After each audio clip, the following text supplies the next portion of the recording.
estudando a palavra do Senhor no Salmo 68, que eu vou te convidar a abrir. Salmo 68.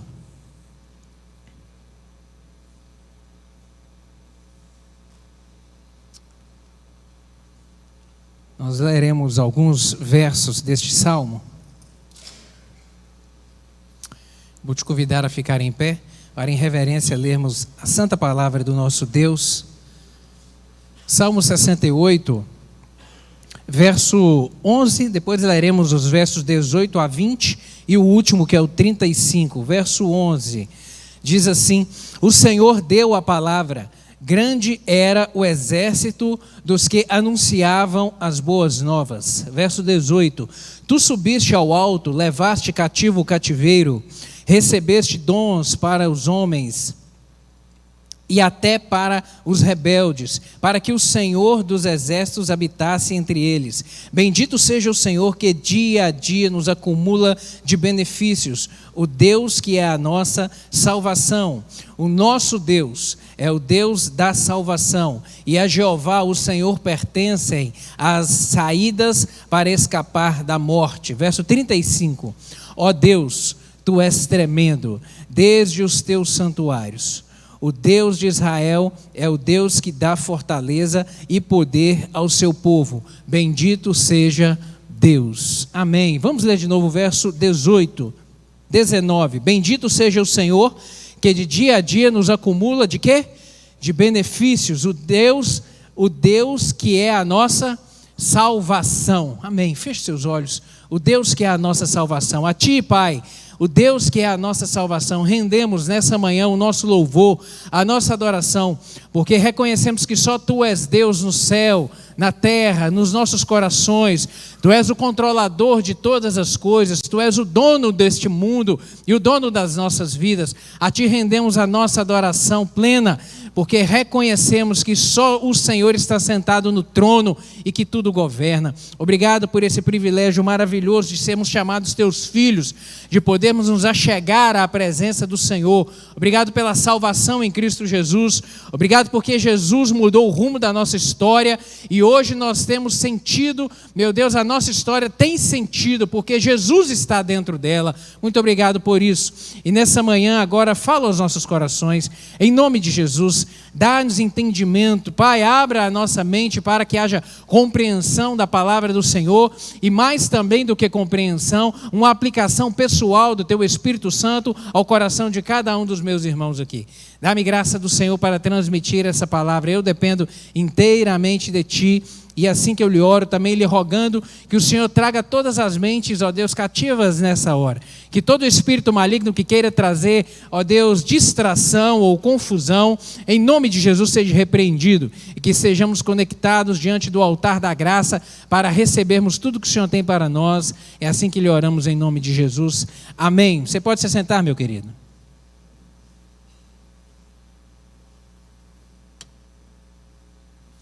Temos estudado na escola dominical durante alguns domingos já a respeito de mulheres que atuaram de uma maneira inspiradora e que o exemplo delas ficaram registrado na palavra do Senhor, que servem de inspiração para os nossos dias. E o título dessa aula é As Mensageiras do Salmo 68. Mulheres que nós veremos aqui que foram portadoras de boas novas do Evangelho, boas novas de salvação, não do Evangelho, boas novas de salvação naquele contexto ali de batalha que enfrentaram. E o Salmo 68, ele é um salmo que fala de triunfo. O Salmo 68 tem a mensagem das boas novas, a mensagem de salvação. Por isso que em diversos versículos aqui, Davi, que é o autor desse salmo, vai falar a respeito dessa palavra, o Deus da salvação, o Deus que salva, o Deus que livra, o Deus que protege, o Deus que guarda, o Deus realmente que é refúgio e fortaleza. Algo que sempre é comum, que foi comum nos tempos da antiguidade, desde a antiguidade, é costume dos povos celebrar as vitórias, celebrar as conquistas, principalmente nas batalhas, conquistas de batalhas. E os romanos, eles tinham um hábito peculiar quando venciam determinadas batalhas, que era de construir arcos de triunfo. Arcos para poder marcar. O arco de triunfo, ele era criado, era uma construção feita pelo imperador romano e que tinha a finalidade de demonstrar a soberania daquele imperador e também o poderio do seu exército nas batalhas. Após vencerem batalhas, eram construídos, eram edificados, eram levantados arcos de triunfo, justamente para poderem marcar, feitos geralmente de madeira ou de rocha maciça, grandes pedras, eram edificados ali, arcos de triunfo. E cada arco de triunfo romano tem um significado, tem uma simbologia, remete-se a uma batalha específica, a uma conquista específica, a um momento específico do povo romano. Em todos os arcos havia ali transmissão de mensagens, daqueles que batalharam, daqueles que foram vitoriosos. E restam, com o tempo da antiguidade até o tempo da modernidade, alguns deles se perderam, muitos na verdade se perderam. Em Roma restam apenas 5 arcos de triunfo, construídos lá no tempo ainda do Império Romano. E 2 são os mais famosos, que são o de Tito e o do imperador Constantino, os imperadores Tito e Constantino. O arco edificado, por exemplo, pelo imperador Tito, foi construído no ano de 81 depois de Cristo. E ele teve a finalidade de marcar a conquista da Terra Santa. Quando o Império Romano invadiu Jerusalém no ano 79 depois de Cristo, e ali realmente destruiu Jerusalém. Destruiu o Templo de Salomão. Uma das consequências, dessa conquista do imperador Tito foi a destruição do Templo de Salomão, que hoje só restam os alicerces, ali o Muro das Lamentações. Uma outra consequência dessa conquista dos romanos foi a diáspora dos judeus, onde os judeus foram espalhados pela terra, principalmente pelo ocidente, e permaneceram assim espalhados até o ano de 1948 com a edificação, o restabelecimento, melhor dizendo, do Estado de Israel. Então, olha só, esse povo ficou espalhado na face da terra do ano 81 até 1948. Como que um povo desse sobrevive como nação? Sem terra, sem lugar, espalhado? Isso é graça de Deus. Isso é só cumprimento de promessa de Deus na vida desse povo. Mas foi uma consequência dessa dominação. E copiando os romanos, os franceses também construíram o famoso Arco do Triunfo, que está lá em Paris, que remete a uma batalha em 1805, quando Napoleão Bonaparte venceu a batalha de Austerlitz. Então ele marcou, para poder registrar esse marco dessa grande conquista do seu império, ele construiu esse arco belíssimo aí, que está lá em Paris. Um salmo de triunfo. Um salmo de triunfo. Essa mensagem que Davi registrou neste salmo aqui tem esse conteúdo: falar a respeito de vitória. Um salmo de batalha e um salmo de vitória, mas não um triunfo militar. Entenda isso, mas um triunfo espiritual. Esse salmo fala de um triunfo espiritual de Deus e do seu povo sobre o maligno e sobre o mundo que vivemos. O triunfo de Cristo, através da sua igreja, tomando para si a sua igreja e cuidando do seu povo. Mantenha a sua Bíblia aberta aí nesse salmo, verso 18, eu quero repeti-lo novamente. Diz assim: tu subiste às alturas, levaste cativo o cativeiro, recebeste homens por dádivas, até mesmo rebeldes, para que o Senhor Deus habite no meio deles. O apóstolo Paulo, Davi, quando escreveu esse salmo, ele viveu aproximadamente ali mil anos antes de Cristo. E o apóstolo Paulo, cá no Novo Testamento, vai fazer referência a essa mesma mensagem. Lá em Efésios capítulo 4, verso 8, ele faz referência a essa passagem quando ele diz assim: por isso as Escrituras, referindo-se lá a essa passagem do Salmo 68, dizem: Quando ele subiu às alturas, levou cativo o cativeiro e concedeu dons aos homens. O apóstolo Paulo, olhando para essa mensagem de Davi, ele vem agora contextualizar no tempo, no seu tempo, o tempo da era cristã, o tempo da era de Cristo, onde ele vem trazer agora uma aplicação presente dessa mensagem lá de 1000 anos atrás, fazendo referência a Cristo. Paulo cita esse salmo aqui, onde quem ascende aqui triunfante é o Senhor Deus. É o Senhor Deus. Paulo vê isso como referindo-se à pessoa de Cristo, que ressuscitou dentre os mortos para assentar-se de uma maneira gloriosa nas alturas. Quando Jesus Cristo morre, durante o tempo que aqueles 3 dias que o seu corpo ficou na sepultura, o inferno imaginou que havia vencido o Filho de Deus. O inferno acreditava que o Filho de Deus estava morto, a sua mensagem estava morta e que não haveria mais solução para a humanidade, porque o diabo só conhece o passado e o presente, ele não conhece o futuro. Mal sabia ele que ao 3º dia o Filho de Deus ressuscitaria de uma forma gloriosa, de uma forma esplêndida, de uma forma realmente exaltada. E o apóstolo Paulo olha para, contextualiza essa mensagem no seu tempo, dizendo que Cristo é triunfante, que a obra do Senhor Deus, desde a fundação do mundo, quando cria o mundo e já na sua presciência estabelece o plano da salvação, o plano da remissão dos pecados da humanidade, culmina-se em Cristo. E a obra de Cristo só é concluída através da sua ressurreição, porque se Jesus Cristo tivesse permanecido morto, não faria sentido, não estaríamos aqui.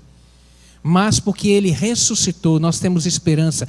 Porque ele morreu, mas não permaneceu na sepultura, ressuscitou. Ele traz para nós a garantia de uma vida eterna com Cristo, com ele, com o nosso Senhor Deus.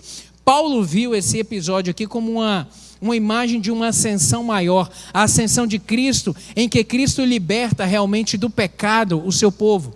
Que Cristo liberta da humanidade o pecado, liberta o homem da escravidão do pecado, liberta o homem daquilo que o prende, que realmente o impede de prosseguir, o impede de conhecer a Deus, o impede de relacionar com Deus, o impede de vivenciar uma vida plena com Deus, que é justamente o pecado.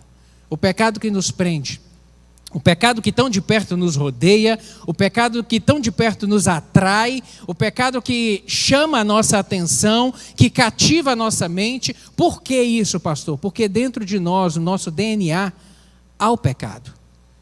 Na nossa constituição, no nosso sangue, nas nossas veias corre um sangue contaminado pelo pecado de Adão. E isso nós crescemos com isso, e esse pecado nos atrai a atos de pecaminosidade. Por isso que as coisas do mundo são tão atrativas. Porque dentro de nós há um DNA que nos atrai a isso. Agora compete a nós, a partir do momento que entregamos o nosso coração a Cristo, aniquilarmos isso dentro de nós. Procurarmos subjugar essa atração do pecado à vontade da palavra de Cristo. Porque a tentação, ela vai continuar sempre.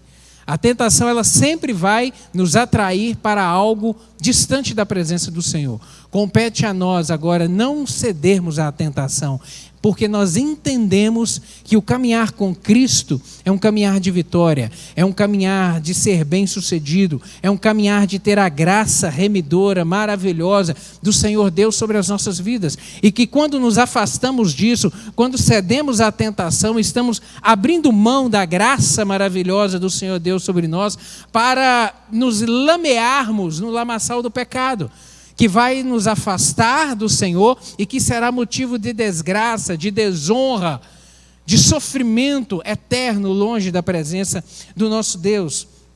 E Paulo aplica isso aqui, mostrando que que Cristo, que o nosso Senhor Jesus Cristo é aquele que liberta o homem do pecado, da morte, e que Ele compartilha conosco a sua palavra.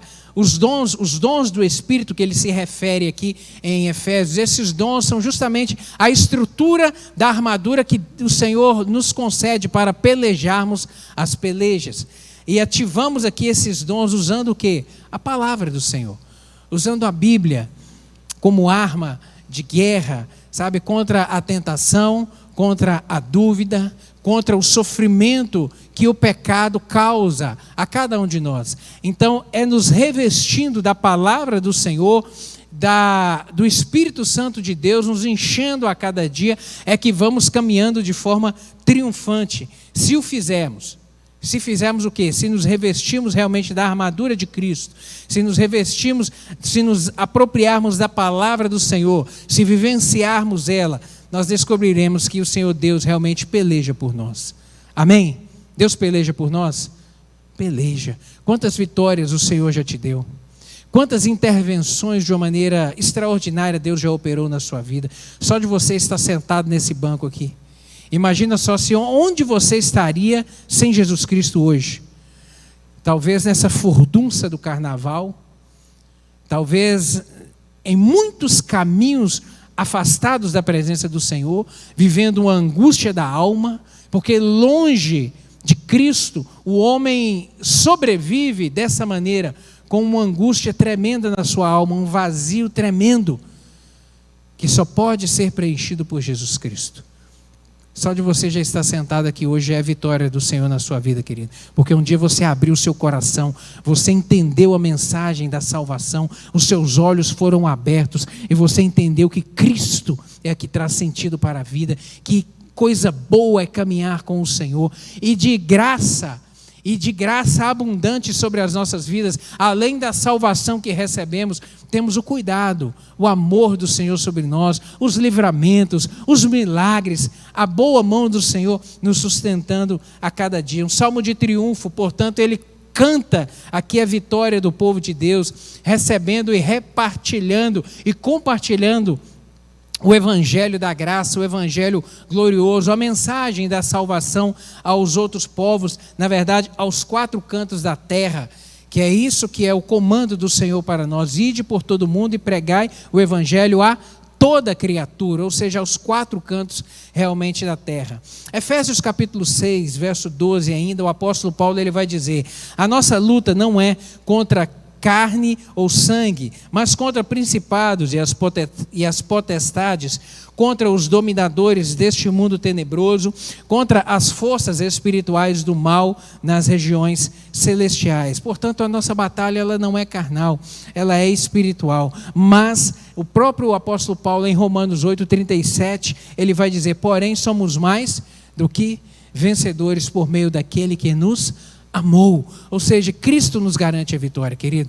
Quem peleja as nossas pelejas é Cristo, e o nosso Senhor, Ele é vitorioso sempre. Não há nada que possa impedir o braço forte do Senhor. Não há ninguém que possa permanecer diante do Senhor. E esse salmo de triunfo aqui vai falar de uma maneira muito específica, como nós veremos aqui. A história desse salmo aqui de triunfo, narrada por Davi, ele serve na verdade de um grande ensinamento, de uma exortação, de estímulos para mim e para você, povo de Deus, no dia de hoje, nessa jornada nossa até a Canaã celestial. O salmo aqui, ele é um cântico que celebra a graça e a vitória de Deus sobre o seu povo, desde o tempo da saída lá do Egito, desde o Monte Sinai até o Monte Sião, que são os dois montes que têm muita referência para o povo judeu e que Davi faz menção a eles aqui. O Monte Sinai, logo após o povo ser liberto de uma maneira milagrosa da escravidão do Egito, o povo judeu começa a caminhar, atravessa ali o Mar Vermelho, e após atravessarem o mar, o primeiro acampamento do povo de Deus é no Monte Sinai. É onde Deus entrega a Moisés as tábuas da lei. É onde o ensinamento divino é transmitido, vai ser agora ensinado e transmitido ao povo. É um momento muito marcante, o momento do Sinai, onde o povo permanece ali durante um longo tempo acampado, Moisés recebendo de Deus a instrução, os princípios, a lei. E a caminhada dali até o Monte Sião. O Monte Sião já é a cidade de Davi. a cidade de Davi cá na terra prometida. E ali onde foi Davi, construiu uma cidade e edificou o tabernáculo onde a Arca da Aliança foi colocada. A Arca da Aliança que foi construída lá no tempo do deserto e foi de tenda em tenda, caminhando durante os 40 anos no deserto e posteriormente foi introduzida por Davi nesse tabernáculo construído na cidade de Sião, na cidade de Davi. Esse salmo que Davi escreve narra toda essa trajetória e vai ao longo dela engrandecendo o poderio e os feitos do Senhor. Esse momento está registrado em 2 Samuel capítulo 6, versos 16 a 23. Esse salmo foi originariamente composto para poder ser cantado neste momento, onde a Arca da Aliança seria introduzida no tabernáculo na cidade de Davi. É um hino de ação de graças, é um hino de louvor, de engrandecimento às grandezas do Deus Todo-Poderoso que guardou o seu povo, que guiou, que protegeu, que deu vitória durante toda a marcha, desde ao saírem do Egito, toda aquela marcha nos 40 anos, que de uma maneira poderosa, extraordinária, o Senhor sustentou, guardou e proveu e os introduziu na terra prometida. E aquele tempo, e o tempo das pelejas, o tempo das batalhas, o Senhor foi dando graça e foi pelejando pelo seu povo e dando vitória ao povo de Israel em cada um desses momentos. O Salmo enumera as inúmeras bênçãos e vitórias de Deus. E no verso 11 aqui, Davi vai falar a respeito de mulheres. No verso 11 aqui, o salmista ele destaca um batalhão de mulheres designadas para transmitir a mensagem das boas novas, designadas para anunciar ao resto do país a notícia da vitória, a notícia que Deus havia dado vitória ao seu povo. E aqui a gente tem que lembrar, fazer um exercício para poder lembrar de coisas que, por exemplo, não são do tempo dos mais novos. Na verdade, a minha geração, a geração aí dos 40, 45 anos de idade, foi a última geração que viveu o período de escrever carta, de se comunicar por meio de cartas. E você lembra disso, como que era isso? Os meninos não sabem o que é isso. Mas você lembra o que era você escrever uma mensagem para ser enviada para alguém e depois ter que aguardar uma resposta durante dias? E aquela ansiedade de aguardar a mensagem que viria. Se seria uma mensagem boa, uma mensagem difícil, uma mensagem ruim, mas o tempo da espera. A mensagem era transmitida dessa maneira. Posteriormente surgiu o e-mail, né? Que aí transformou de forma instantânea a comunicação. Enviava-se uma mensagem e de forma instantânea que a gente diz, com pouco tempo a pessoa já respondia. Hoje realmente é que é o instantâneo com as redes sociais. Mas naquele tempo, nós, de 40 anos atrás, era assim. Na antiguidade, era mais difícil ainda, porque não existia sequer correio. Não existia transmissão de mensagem. Então, um exército, quando saía para a batalha, quando se reunia, por exemplo, que nós vemos ali no livro de Josué, nas grandes batalhas, o povo se reunia, as tribos, levantavam-se os guerreiros, os homens fortes, de 20 anos para cima, que eram os homens de guerra, se reuniam e saíam para pelejar. Aqueles que ficavam nas cidades, as mulheres, os idosos, as crianças, ficavam na expectativa. Qual notícia virá? Será a notícia de vitória ou a notícia de derrota? Porque se a notícia fosse de derrota, se a notícia fosse que o exército perdeu a batalha, significaria destruição, poderia significar morte, significaria agora serem servos, voltarem a ser escravos de uma outra nação. Então o povo ficava na expectativa, e em uma angustiosa expectativa, porque aquela notícia poderia significar a vida ou a morte deles, daqueles que ficavam. Por isso a importância de ter aquelas que comunicavam as boas novas. E Davi, trouxe para, junto do seu exército, mulheres para poderem servir de portadoras de boas novas. Aquelas que saíam, após a batalha terminar, eram aquelas que saíam perante todo Israel para poder anunciar: Deus deu vitória ao seu povo, Deus pelejou pelo seu povo, Deus enviou o livramento, Deus guardou. Sabe, queridos, e ainda hoje, o Senhor chama você e a mim, chama homens e mulheres para serem os portadores dessa boa nova, das boas novas da salvação, a um mundo perdido, a um mundo que, apesar de ser a era da informação, que é a nossa era, onde todos têm acesso à informação, mas o pecado ele cega. Como você, às vezes um dia, antes de conhecer a Cristo, estava completamente cego, completamente à parte dessa verdade poderosa da salvação.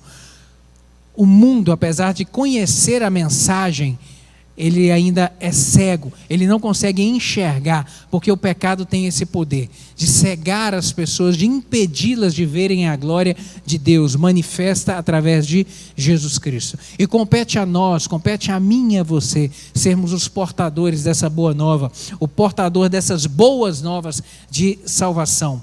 O Salmo aqui, voltando desde o seu início, ele vai falar a respeito desse tempo de marcha, e ele se divide aqui em algumas partes. Cá no início, do verso 1 ao verso 6, ele vai falar sobre esse momento onde o povo se levanta para começar a marchar. Aqui com as palavras dos versos 1 e 2, a arca da aliança, ela é erguida, e começa o povo a prosseguir, o povo começa a marchar, e realmente não há o que temer. E essa é a mensagem: não há o que temer, porque agindo o Senhor Deus, quem impedirá?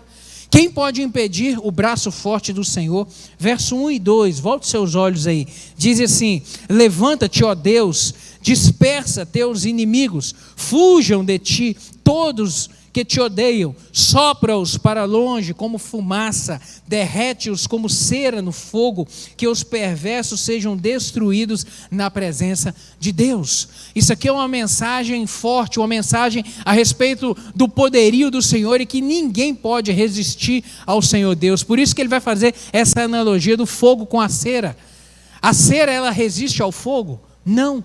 Ela não resiste, ela se derrete completamente. E Davi faz referência aqui aos inimigos tremendo diante de Deus, do Deus Todo-Poderoso. Você lembra aquela passagem lá de Jericó? Quando Josué envia os espias lá à cidade de Jericó, e aqueles 2 espias entram na casa da prostituta Raabe. O que ela fala para esses espias? Você lembra? Raabe diz assim: olha, o povo da cidade, apesar de ter essas muralhas imensas aqui para guardar a cidade, o povo ouviu o que o Deus de vocês fez com os exércitos inimigos lá durante o período que vocês estavam caminhando no deserto. E o povo da cidade está batendo os joelhos, eles estão tremendo de medo. Eles estão tremendo de medo do Deus de vocês, porque o Deus de vocês, ele é muito poderoso. Esse é o nosso Deus, querido. E Davi escreve fazendo referência a isso, ao Deus que o coração dos inimigos se derretem perante ele, que ele tem o poder de assoprá-los, ou seja, assoprar para dispersar, para poder desfazer. E nos versos seguintes aqui, os justos são chamados a entoar canções alegres para louvar o nome do Senhor. A partir do verso 3, continue aí: que os justos, diz Davi, que os justos, porém, se alegrem, exultem na presença de Deus e sejam cheios de alegria. Cantem louvores a Deus e a seu nome. Exaltem aquele que cavalga sobre as nuvens. Seu nome é Senhor. Alegrem-se em sua presença, Pai dos órfãos, defensor das viúvas. Esse é Deus, cuja habitação é santa. Deus dá uma família aos que vivem sós, liberta os presos e os faz prosperar. Os rebeldes, porém, ele faz morar em terra árida. O povo se põe aqui a marchar, e não há realmente o que temer, porque o Deus é o Deus de cuidado. Deus é o Deus que leva o seu povo, que guia o seu povo. Deus é o Deus que cuida. Deus é o Deus que protege. Deus é aquele que guarda o órfão. Ele é o pai dos órfãos. Ele guarda a viúva. Ele defende a causa daqueles que são realmente desfavorecidos. E nós vamos falar de uma maneira específica um pouco mais a respeito disso. Mas seguindo aqui na sequência do Salmo, dos versos 7 ao verso 10, o povo aqui prossegue marchando agora do Sinai até Canaã, até a terra prometida. O Salmo agora mostra o povo marchando no deserto do Sinai, quando eles receberam a lei, até Canaã, e a boa mão de Deus guardando esse povo. Volte seus olhos aí, verso 7. Ó Deus, quando conduziste teu povo, quando marchaste através do deserto, a terra tremeu, e o céu derramou chuva diante de ti, ó Deus do Sinai, diante de ti, o Deus de Israel. Enviaste muitas chuvas, ó Deus, para refrescar a terra exausta. Ali teu povo se estabeleceu e com farta colheita, ó Deus, proveste aos necessitados. Querido, entenda isso. O povo de Deus, ele marcha também através do deserto. Nós enfrentamos deserto. Nós passamos por deserto. O povo de Deus não está imune. E deserto faz referência a problema, a dificuldade, a dor, a momentos difíceis, porque deserto é lugar de sequidão, pobreza, deserto é lugar de solidão, deserto é lugar que ninguém quer ficar. Por isso deserto se refere a momentos difíceis. E o povo de Deus, ele não está imune a enfrentar momentos difíceis. O Senhor Jesus disse isso, João capítulo 16, verso 33, no mundo tereis aflições, mas tem de bom ânimo, eu venci o mundo. Ou seja, nós passaremos por desertos. Porém, Davi vem dizer aqui, nada lhes falta. Nada lhes falta. Apesar de caminharem no deserto, nada lhes falta, porque o Deus Todo-Poderoso é o Deus que guarda, é o Deus que provê, é o Deus que realmente protege. Deus foi com o seu povo, alimentou de uma maneira extraordinária, com o pão que caía do céu todos os dias, com o maná, com codornizes, providenciando água saindo da rocha para dessedentar a sede desse povo. Deus realmente conduzindo todas as coisas até a Canaã, até a terra prometida, até ao lugar que Deus havia prometido que os colocaria, que os introduziria, que realmente daria para eles essa terra. E Deus proveu, e Deus cumpriu a sua palavra. Por isso, querido, nós podemos descansar em um Deus que realmente cumpre aquilo que Ele diz. No Senhor nós podemos realmente tranquilizar a nossa alma. Ele é aquele que peleja, é aquele que guarda, é aquele que provê. Prosseguindo aqui dos versos 11 até o 14, vai fazer referência aos tempos das batalhas, ao tempo realmente que o povo de Israel teve que enfrentar os reis daqueles povos que habitavam ali a terra de Canaã. Essa parte do Salmo refere-se a esse tempo de batalha. Verso 11, acompanhe aí. O Senhor dá a ordem, e um grande exército, aqui referindo-se às mulheres, traz boas novas. Reis inimigos e seus exércitos fogem, enquanto as mulheres repartem em casa os despojos. Mesmo os que viviam entre os currais de ovelhas encontraram pombas com asas de prata e penas de ouro. O Todo-Poderoso dispersou os reis como uma tempestade de neve sobre o monte Zalmon. Livramento, fala de peleja, fala de Deus guardando, pelejando, trabalhando pelo seu povo. E aqui as mulheres comemoram as vitórias de Deus e proclamam as boas novas. As mulheres foram comissionadas aqui a transmitir a mensagem da salvação, a mensagem do livramento, a mensagem de que Deus pelejou a batalha, de que Deus trouxe livramento, que Deus deu vitória. O Salmo 68 aqui é um cântico de triunfo, no qual enaltece os feitos extraordinários de Deus e faz referência a mulheres de uma maneira que participaram desse momento de uma maneira tão entusiasmada. Elas é que levavam essas boas novas de salvação. Davi compara essas mulheres a uma infantaria, a um exército das boas novas, aquelas que saíam para transmitir a mensagem da salvação. Dos versos 15 ao verso 18 aqui, o povo marcha em Sião. O monte santo de Sião agora já está à vista, ou seja, o povo já está chegando na terra prometida. Agora O monte já estava à vista. Deus habita com o seu povo, faz referência a isso, a presença gloriosa de Deus com o seu povo. Mais adiante, dos versos 19 a 32, fala o povo e o seu rei vitorioso. O evangelho aqui que deve ser transmitido, que deve ser propagado, as boas novas que devem ser transmitida a todos, e contextualizando no nosso tempo de hoje, é o evangelho da salvação, o evangelho das boas novas. Sabe, a parte final aqui do Salmo 68, ele se divide em 4 partes, onde vai falar que a certeza da vitória do povo de Deus, dos versos 19 a 23. A certeza da vitória do povo de Deus. O povo de Deus do passado era Israel.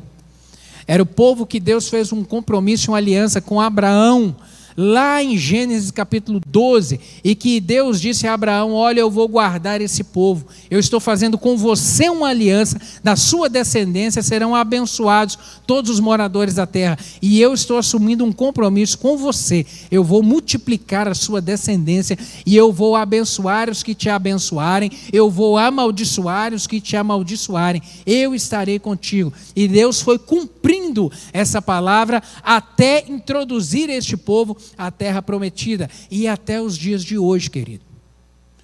Como eu disse aqui, ano 79 depois de Cristo, esse povo foi espalhado na face da terra. Esse povo era para ter acabado. Esse povo era para ter se misturado com os outros povos da terra, dado os filhos em casamento e se tornar um povo mestiço, perder os costumes, perder as práticas, perder os princípios. Mas 1800 anos depois, esse povo é reunido de novo, e é um povo, e é uma nação, é um povo que tem o mesmo princípio, os mesmos valores, a mesma cultura, que guarda isso de uma maneira muito forte no sangue deles. E hoje, por que esse povo não é destruído? Por que os inimigos jogam bomba em cima daquele povo e aquele povo não é destruído? Porque tem um anjo de Deus que guarda esse povo. Porque o braço forte do Senhor não é o domo de ferro que protege esse povo, é o anjo do Senhor que guarda esse povo, é o anjo do Senhor que peleja as pelejas desse povo até os dias de hoje. A gente vê isso com os nossos olhos, o cumprimento dessa palavra, dessa promessa que Deus fez com Abraão, Gênesis capítulo 12. Hoje, ano de 2025, a gente vê Deus agindo por esse povo. Isso é mão forte de Deus. Você pode dar glória a Deus por isso? É o mesmo Deus de promessa, querido. É o mesmo Deus de promessa. Agora, o nosso Deus é só o povo de Israel? É o Deus apenas do povo de Israel? Não. Porque hoje nós, a igreja do Senhor, que somos o Israel de Deus. Essa aliança o Senhor Jesus Cristo fez no Novo Testamento conosco, quando Ele disse que constituiria para si um povo, que Ele salvaria para si um povo, e a igreja foi constituída a partir da palavra do Senhor Jesus Cristo. Quando Ele primeiro vai dizer aos seus apóstolos: ficai em Jerusalém, até que do alto sejais revestidos de poder. E depois que vocês forem revestidos de poder, transmitam, saiam para transmitir essa mensagem aos 4 cantos da terra. Em Samaria, em toda a Judéia e até aos confins da terra. Atos capítulo 1, verso 8 e 9. E essa mensagem chegou até mim e a você. E hoje nós estamos aqui, Igreja do Senhor, apenas uma parte. Hoje nós temos um nome que nos congrega, Batista Moriá. Mas todos os salvos e remidos no sangue do Cordeiro, espalhados na terra por inteiro, fazem parte da mesma família, da família de Cristo. E o Senhor Deus tem aliança comigo e com você, querido. Por isso nós temos que fazer, melhor dizendo, um exercício mental todos os dias, para descansar o nosso coração nas promessas e na palavra do Senhor.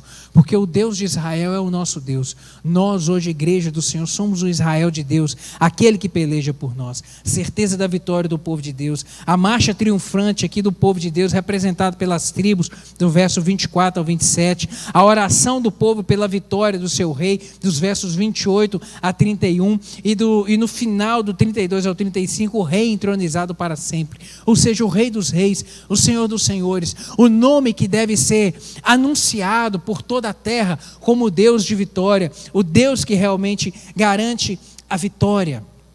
Mas eu quero chamar a sua atenção aqui de uma maneira bem específica a respeito de alguns versículos que vão falar a respeito do cuidado de Deus. Não se desespere, querido, Deus cuida de você. Não se desespere. Num mundo de tantas más notícias, num mundo de tantas palavras desencorajadoras, num mundo de tantas palavras de rumores de guerra, de problemas, de pestes, de pestilência, de uma conduta moral tão baixa que nós temos vivido, de uma violência tão grande que bate às portas, não se desespere, meu querido. Aquiete seu coração. Deus cuida de você, e aqui nesse salmo Davi vai fazer referência ao cuidado de Deus para com os seus. No verso 5, ele vai dizer em primeiro lugar, que Deus é o pai do órfão, pai dos órfãos. Deus é o pai dos órfãos. Os filhos podem até ser privados da companhia dos pais por algum problema, por algum acidente. Um filho que perde o pai agora vai viver de forma órfã, crescer de forma órfã. Eu imagino que isso deva ser muito, muito doloroso e muito triste. E às vezes algumas pessoas são órfãos de pai vivo, porque foi abandonado, porque foi rejeitado, porque foi desprezado. Então há órfãos de diferentes naturezas. Mas Davi vem dizer aqui que o Senhor é o pai dos órfãos, que Deus é o pai dos órfãos, que de repente você pode não ter tido um pai que cuida, um pai que ama, um pai que zela, um pai que protege, mas há um pai no céu que faz isso. Há um pai no céu que preenche o vazio do coração, há um pai no céu que traz segurança, há um pai no céu que é o conselheiro, que é um amigo fiel, há um pai no céu que provê aquilo que nós necessitamos, é um pai realmente que guarda. Uma outra coisa que Davi vem dizer aqui, que o Senhor Deus, Ele é um justo juiz, Ele é o juiz das viúvas. Ele é o juiz das viúvas. Na antiguidade, querido, uma mulher viúva, ela ficava numa situação muito difícil. Uma mulher viúva, ela era hipossuficiente, ela não tinha ninguém que defendesse a causa dela, ela realmente estava, às vezes, sujeita a viver na miséria, na mendicância, e por vezes aquelas que ainda a família possuía posse, mas que o marido morreu, ela tinha suas posses tomadas por governantes, apoiados por juízes corruptos, homens gananciosos, e as mulheres elas acabavam na pobreza e na miséria. Mas Davi vem dizer aqui que Deus, Ele é justo juiz, e Ele é o juiz das viúvas, Ele é aquele que defende a causa, Ele é aquele que realmente peleja a peleja de cada um. Deus, porém, apresenta dessa maneira, Deus defende a causa dos fracos e dos oprimidos, é aquele que sai em defesa das vítimas de opressão, e nós cremos no poder de um Deus que cuida, um Deus que realmente age dessa maneira. No verso 6 aqui, ele vai dizer em terceiro lugar que Deus é o ajudador do solitário. A solidão, ela é algo realmente dolorosa, e a solidão por vezes pode ser fruto de um luto, ou pode ser fruto de um abandono. A solidão, ela pode vir de diversas maneiras, mas Davi vem dizer aqui que o Senhor Deus é aquele que tem poder de reescrever a história, que o Senhor Deus é aquele que tem poder de trazer um novo significado para uma história que às vezes está sendo vivida de uma maneira muito difícil, sabe? Deus é aquele que reconstrói, é aquele que pode trazer um novo casamento, Deus é aquele que pode restabelecer, reconciliar relacionamentos familiares quebrados, Deus é aquele que traz esperança, querido, a um coração desesperançado, às vezes sofrido pela solidão. Deus é aquele que preenche o vazio, o Senhor Deus, Ele é o companheiro, e ainda nos dá como igreja do Senhor o benefício de sairmos da solidão.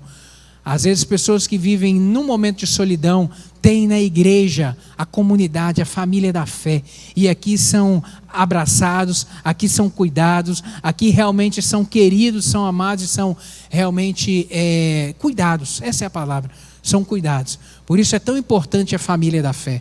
Você não consegue imaginar o valor de um abraço para alguém que mora sozinho. Por isso aqui nós nos incentivamos a abraçar uns aos outros. Porque você que às vezes vive em família, é tão abraçado dentro de casa, não dá conta do tamanho da importância de um abraço para uma pessoa que vive sozinha. Por isso que na porta nós abraçamos uns aos outros, cumprimentamos, apertamos a mão, porque isso faz bem. Um abraço renova, um abraço traz uma esperança, traz um fôlego novo, alegra a alma. Isso faz muito bem, muito bem. E Deus é aquele que reconstrói. Em quarto lugar aqui, Deus é o abençoador do cativo. Ele vem dizer no verso 6, na parte B, Deus é o abençoador do cativo, é aquele que tira o cativo do cativeiro e traz realmente prosperidade para a sua vida. Sabe, querido, Deus não apenas põe um ponto final no cativeiro, mas é aquele que reconstrói a história. E o cativeiro aqui, ele pode ter inúmeros significados na sua vida.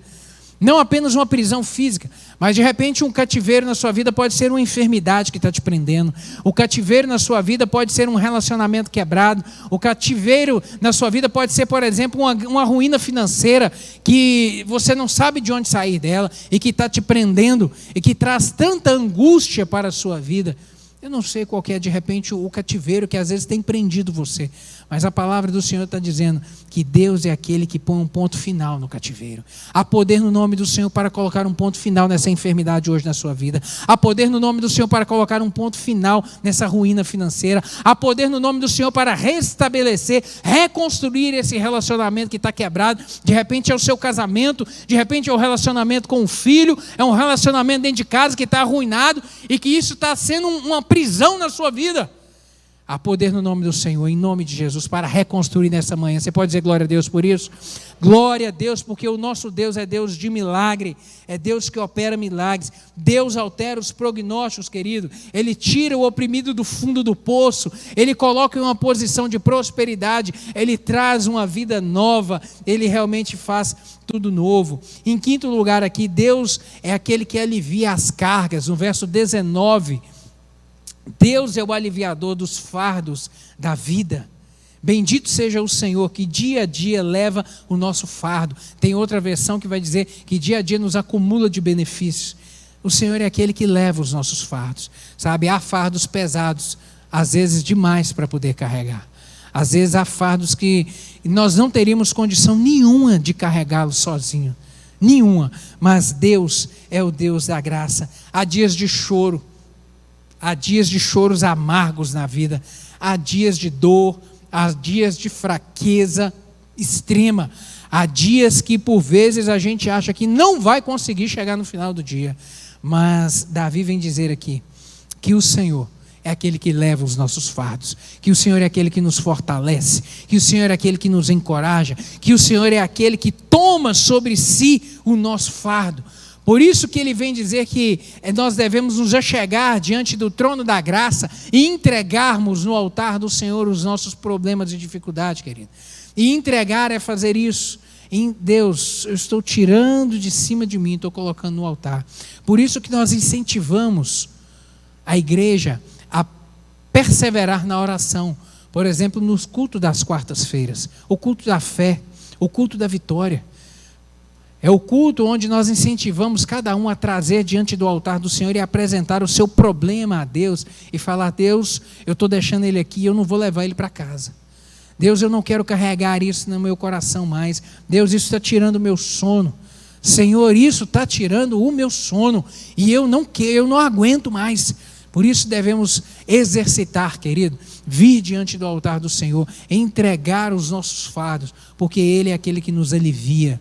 Ele é aquele que traz paz à nossa alma, encorajamento para prosseguirmos na caminhada da vida. E em sexto lugar, Deus é aquele que fortalece o seu povo, é o que ele vai dizer no verso 35. Deus é o fortalecedor, o Deus de Israel dá força e poder ao seu povo. Bendito seja o nome do Senhor. O Deus de Israel é o nosso Deus, querido. Realmente somos o seu povo, Ele nos fortalece, Ele nos segura firme pela mão, Ele realmente nos encoraja, levanta a nossa cabeça no dia que estamos cabisbaixos, enche o nosso coração de alegria, coloca um sorriso nos nossos lábios. Deus é aquele que alegra as nossas vidas, Ele é o que realmente nos dá força para prosseguir na caminhada.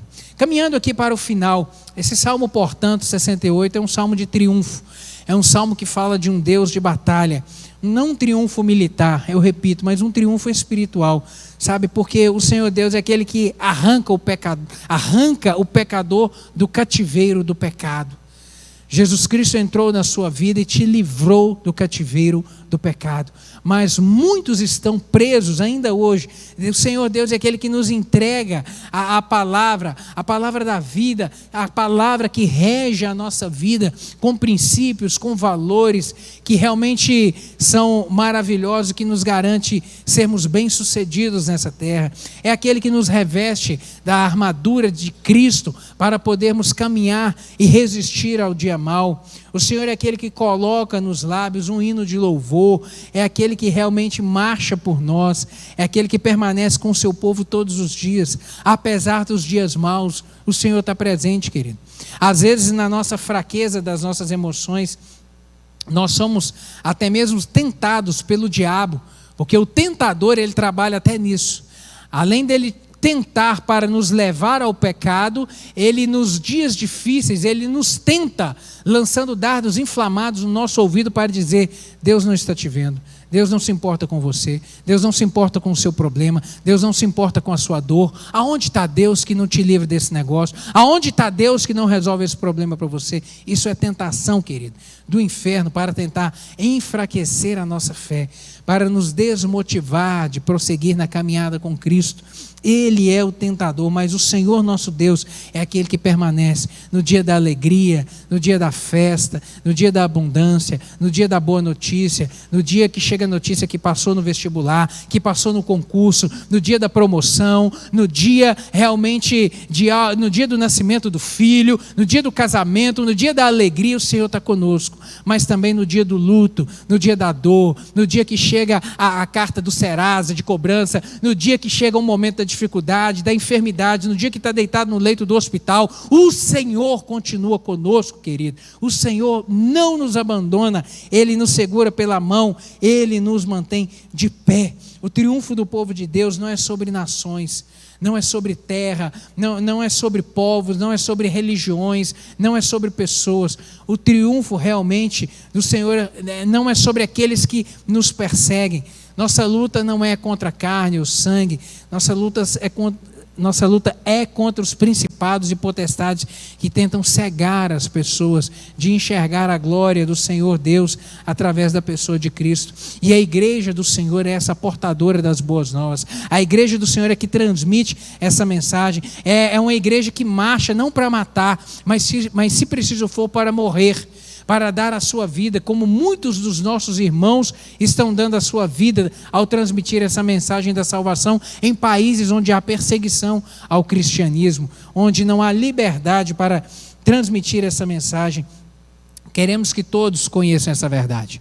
Esse é o desejo realmente do nosso coração, porque um dia essa mensagem entrou na nossa vida e hoje nós temos salvação. O nosso desejo é que ela alcance o coração de todos. O Salmo de Triunfo aqui é um salmo de encorajamento para o povo de Deus nos tempos difíceis, nos tempos como o nosso, sabe? Quando tudo e todos escarnecem de Cristo e da igreja. Um tempo como esse de agora, do período de carnaval, onde tudo e todos escarnecem da pessoa de Cristo, da mensagem da salvação, da Bíblia, do Evangelho, onde o inferno abre as portas e as pessoas dão vazão a isso, para que tudo aquilo que é da carne, tudo aquilo que é contra a palavra do Senhor seja manifesto, seja explorado, seja exibido na televisão, seja exibido pelas ruas.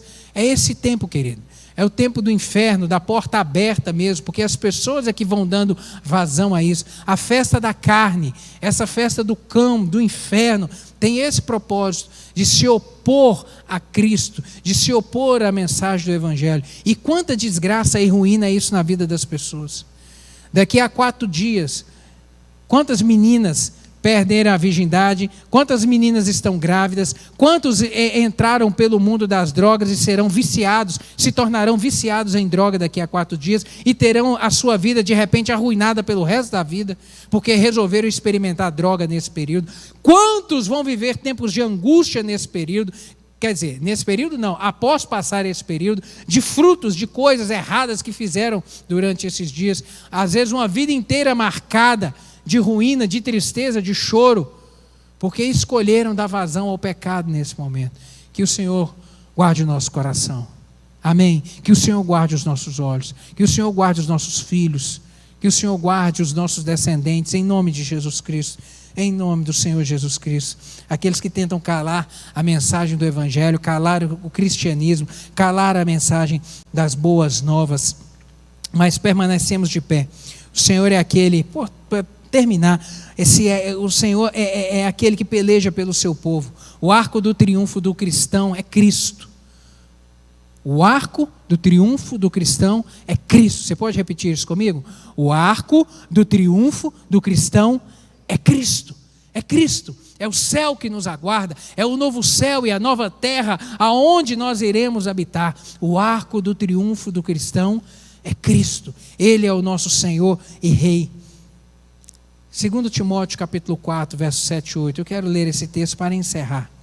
Onde o apóstolo Paulo vai dizer a respeito disso, de batalha, de pelejar. Combati o bom combate, completei a carreira, guardei a fé. Já agora a coroa da justiça me está guardada, a qual o Senhor, reto juiz, me dará naquele dia, e não somente a mim, mas também a todos quanto amam a sua vinda. A todos quanto amam a vinda. Você ama a vinda do Senhor? Você deseja a vinda de Cristo? Você deseja habitar com o Senhor eternamente? Glória a Deus por isso. Esse é o nosso triunfo. Esse é o arco do nosso triunfo. É Cristo. É aquele que realmente nos garante a vitória. Amém, meus queridos? Amém. Eu quero orar contigo. Vamos colocar de pé. Essa mensagem, ela é tão encorajadora.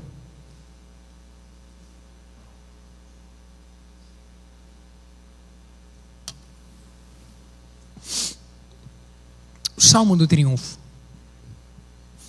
O Salmo do Triunfo fala da verdade, do poder de um Deus que operou no passado, mas que opera ainda hoje. Um Deus que é o pai dos órfãos, que é o juiz das viúvas. Um Deus que carrega os nossos fardos. Um Deus que nos encoraja e que nos anima. Nessa manhã, de repente você está num cativeiro e você precisa de uma libertação. A palavra do Senhor diz que o Senhor Deus é aquele que toma o cativeiro, é aquele que leva.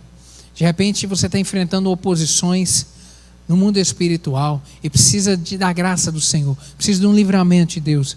Você precisa de ser liberto de coisas que estão te prendendo ou às vezes impedindo de caminhar próximo do Senhor. Tem sido tentado, às vezes cedido a tentações e coisas que o inimigo tem soprado no seu coração. O Espírito Santo é aquele que comunica contigo nessa hora. Eu quero que você feche seus olhos. E aquilo que o Espírito Santo trazer à sua mente, que você declare, você com Deus agora. Apresente a sua peleja ao Senhor. Deus é aquele que peleja por nós. Deus é o guarda de Israel. A igreja, eu e você somos o Israel de Deus. Ele é aquele que trabalha. Ele é aquele que vai à nossa frente. Não há inimigo que possa resistir ao braço forte do Senhor, querido. Não há um inferno inteiro que possa se levantar, mas se derrete como cera perante o fogo consumidor do nosso Deus. Há poder no nome do Senhor para operar na sua causa, para intervir na sua vida nessa manhã, para trazer alegria ao seu coração, para arrancar essa solidão que às vezes você tem sentido, para te fazer habitar em comunidade, em alegria, em viver, desfrutar da família de Cristo, para restaurar a casa, restaurar o casamento, restaurar relacionamento. Eu não sei, meu querido, aonde de repente está o seu cativeiro, de repente é uma enfermidade que tem te aprisionado, que tem te impedido de caminhar, que tem trazido tanta dor no seu coração. Há poder no nome do Senhor para nessa manhã tocar em nome de Jesus e curar. Aquilo que o Espírito Santo falar contigo, coloca a mão no seu coração, quero orar com você. Deus é o Deus que age, Deus é o Deus que liberta, Deus é o Deus que transforma, que reconstrói de novo, que faz de novo aquilo que se foi, é aquele que traz de novo. Deus, obrigado por esse Salmo 68. Obrigado pela inspiração do teu Espírito Santo a Davi, que escreveu esse salmo de triunfo. Meu Deus, que fala de um Deus que reina para todo sempre. É um salmo de triunfo na vida do cristão, porque fala de um Deus poderoso, um Deus que constituiu todas as coisas, que sustenta pelo poder da sua palavra, o Deus que pode todas as coisas e que é o nosso Deus, é o Deus que nos guarda, que nos sustenta, que peleja e que trabalha por nós. Deus, o Senhor conhece o coração de cada um dos meus irmãos aqui, o Senhor conhece a dificuldade que cada um tem enfrentado, o cativeiro que por vezes tem aprisionado a vida de alguns aqui.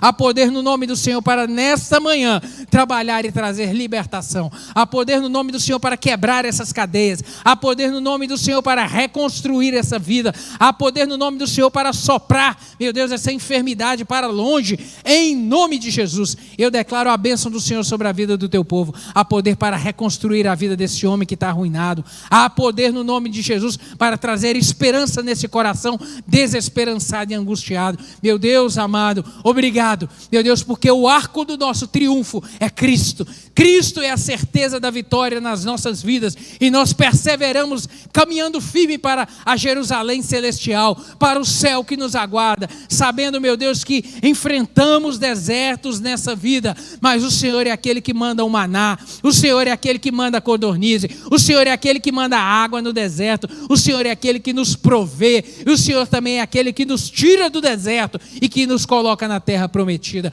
Obrigado por essa palavra tão animadora, meu Deus, e que em nome de Jesus ela gere força no coração de cada um dos meus irmãos. Seja a graça do Senhor, meu Deus, e os milagres do Senhor sobre as nossas vidas, pois dependemos unicamente de Ti.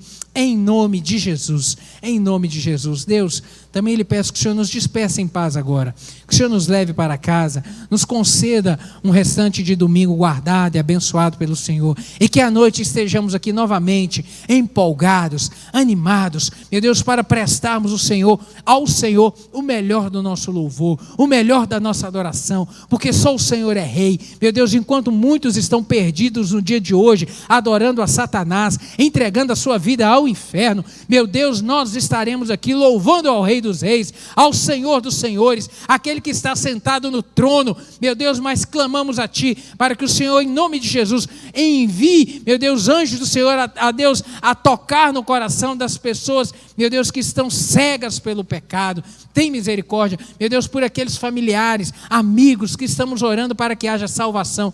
Toca, meu Deus, nessas vidas em nome de Jesus. Abra, meu Deus, os olhos para enxergarem a mensagem da salvação, meu Deus, e que nós sejamos os portadores dessa mensagem. Em nome de Jesus, nos encoraja a falar àqueles que estão ao nosso lado, da direita, da esquerda, meu Deus, por onde formos, que, meu Deus, sejamos os proclamadores dessa verdade, meu Deus, para resgatarmos vidas que estão indo para o inferno. Nos move a isso a cada dia. Despede-nos em paz, pois Te amamos e dependemos de Ti, em nome de Jesus. Amém. Que o amor de Deus, a maravilhosa graça de Jesus e a consolação do Espírito Santo, meu querido, esteja sobre a sua vida e sobre a sua casa, hoje e para sempre. Amém. Vá em paz. Deus te abençoe.